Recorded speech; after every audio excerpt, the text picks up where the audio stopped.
Türkiye'de zulüm artarak devam ediyor. Başarısız darbe girişiminin ardından cadı avına dönüşen gözaltı ve tutuklamalara dünyadan tepkiler yağıyor. Cadı avında 48 gazeteci gözaltına alındı veya tutuklandı. Zulüm sadece tutuklanan veya aranan gazetecilerle sınırlı değil. Hukukun tamamen mafya yöntemleriyle gerçekleştiği Türkiye'de aranan kişilerin ortaya çıkması için ailesi ve yakınları rehin alınarak şantaj yapılıyor. Kapatılan Yarına Bakış gazetesinin genel yayın yönetmeni Bülent Korucu'nun eşi Hacer Korucu, eşi bulunamadığı gerekçesiyle gözaltına alındı. Bülent Korucu teslim olana kadar Hacer Korucu'nun bırakılmayacağı yönündeki tehditler söz konusu.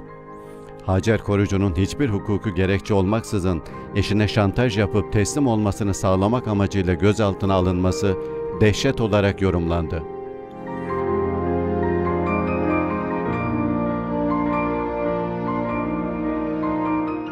Tamamen hukuksuz uygulamada Korucu ailesini savunacak avukat da bulunamıyor.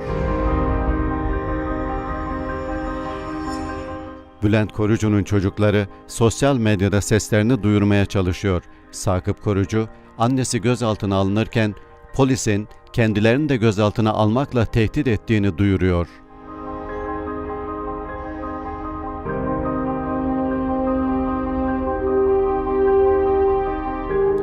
Annelerinin sağlığından endişe eden çocukların görüşme talepleri bile geri çevriliyor.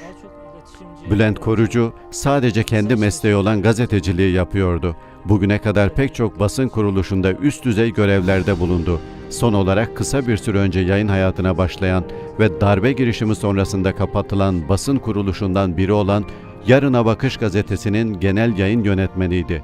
Bülent Korucu'nun 5 çocuğu var. Şimdi Korucu kardeşler anne babalarının akıbetinden endişe ediyor.